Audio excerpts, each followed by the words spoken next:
Hi there, Amit here for Advices Media, and this is the day 3 of the Gionee S5.5 review. We had actually planned for a 5-day challenge, but we also started taking up some feedback from you guys, and we found that some of you had actually recommended to go for a 3-day challenge.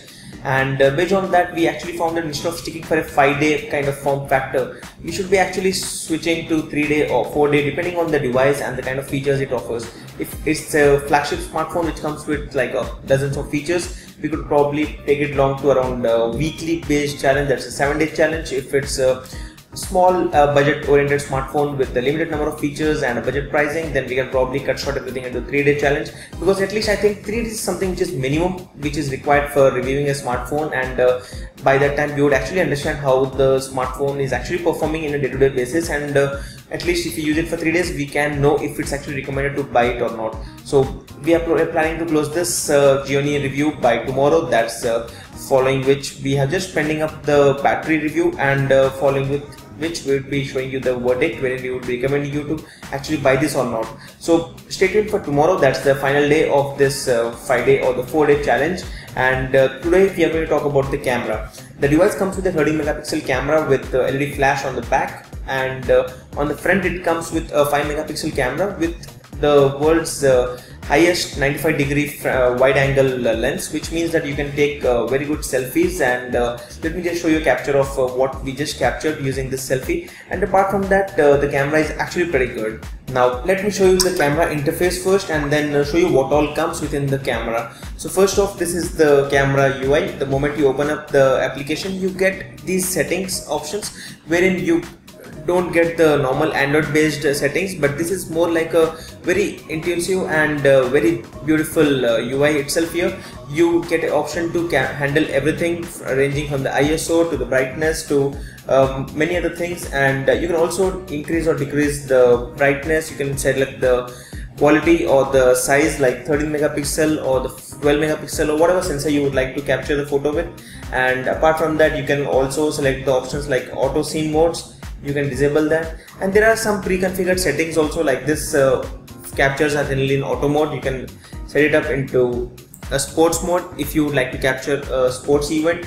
There's a night mode which is not that good. There's a HDR mode which is actually pretty good, panorama, and then the regular camera, that's the auto mode. And apart from that, you can actually change some options like the way you would like to capture the photo. If it's a normal mode, the moment you have captured the photo, it would take a photo.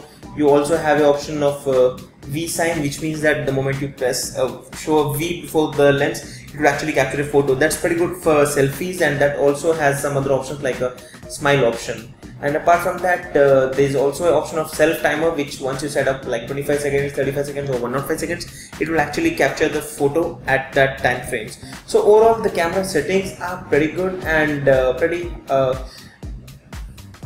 good, I would say, in terms of the options it gives you. And one major issue which I found with the camera was that you cannot enable the flashlight when the camera is in night mode. Now that's a big bugger, I would say, because I was not expecting this this thing to happen. See, this is the camera in the night mode, and when you try to enable or disable the flash, the whole option is disabled. And obviously in a complete low light or complete dark environment, the night mode doesn't work anyway, because it would give you a complete dark picture and doesn't make any sense.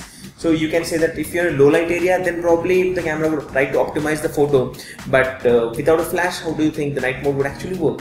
So apart from that, the night mode, the flashlight again gets disabled when the HDR is also on, and that's again a big bugger. And that's in terms of the flashlight. And if you're a person who uses the LED flash regularly, then that is something which is going to create an issue for you. Apart from that, when we talk about the video, the device again comes with 1080p video recording, and you get those options here, like the first one being the anti-shaking, which is also pretty good while you're driving or when you're moving around and you're capturing a video. It would actually help you out. It comes with the internal microphone. The video qualities range into low, medium, high, and fine. That's from 480p, 720p to 1080p. And apart from that, you have some scene modes, which is again the auto mode and the night mode. There is also an option to disable or stop the video in 30 seconds or 10 minutes. That's different kind of intervals are available to you. the option to enable the white balance and also change the exposure. So we have actually captured a few videos and a few photos, so let's check those out and start discussing about the quality in terms of what we have actually captured. So let's start off with the first photos which we have captured and show you the same. This photo was actually captured with HDR on, and as you can see, the photo has a lot of details and very little noise, and overall the picture has been pretty good, I would say, and it was just taken randomly. This photo was actually having a small issue with the focus, and following this was actually pretty good, as you can see, and the camera quality is actually pretty good when you go into details of these photos. Apart from that, we captured some photos in artificial light, and the output is mind-blowing. You can see the 13 megapixel sensor actually gives you some amazing results, and when we captured some natural photos in natural light, then this is what we got. The photos were not that good again in natural light, as you can see here. The color of the flower was not even pretty much good looking, and not that good. Again, we also had focusing issues and the color options also while capturing these photos. Here are a few more photos. When we did a 4x zoom, then the picture quality actually got a lot of noise and also was actually blurred, but that is what we got. And then here is a video. This part of the video was actually recorded with Gionee S5.5 while driving, and they can clearly give you an idea on the video recording of this device.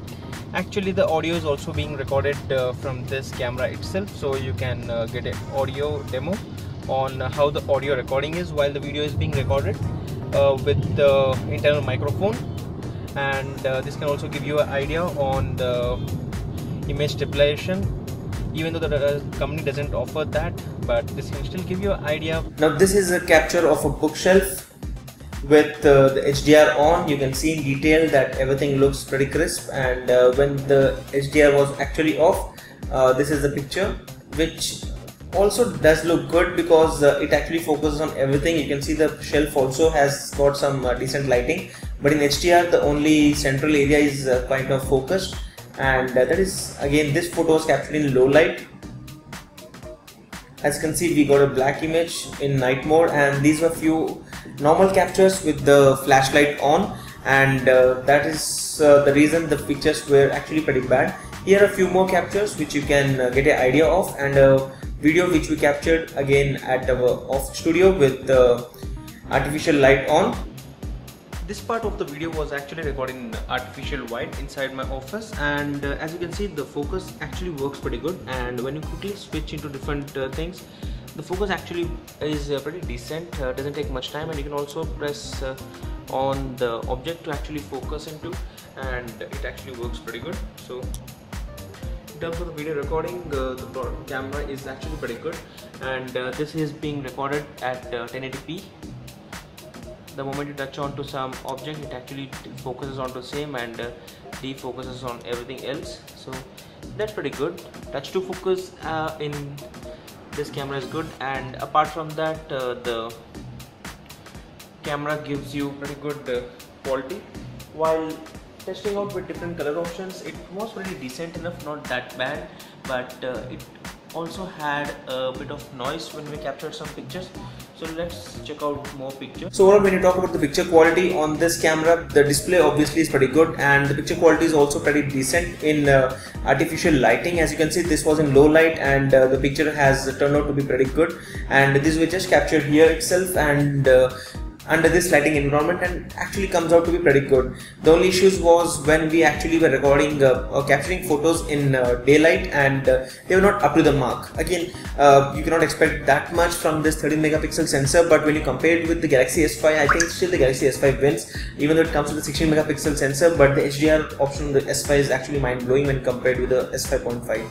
Apart from that, in terms of the front camera, it's obviously having the world's biggest lens in terms of the wide angle option of 95 degrees, but again, I'm not impressed with the color accuracy on the front camera, and the way it shows up everything, I didn't find it pretty much interesting. Overall, the back camera is actually interesting with 30 megapixel sensor, and we would actually recommend you this smartphone if you're looking to buy a smartphone with a very good camera. So overall, this is the camera review on the Gionee S5.5 Android smartphone. And if you have any questions, keep posting them to us. Since we didn't have any questions around camera specifically, we didn't cover any of those. If you have any questions about heating or anything apart from this on this smartphone, we'll be covering up in tomorrow's final review. So stay tuned on Advices Media. Stay subscribed on this channel, and don't forget to hit a thumbs up and follow me at Amit Bhawani on Twitter, and keep posting your questions there so that we can cover them up in our next videos. So this was the first series of 5-day or some XYZ number of days challenge on a smartphone, wherein we reviewing a smartphone in detail and giving you our verdict on the same. So thanks guys, I hope to see you in my next video. Thank you.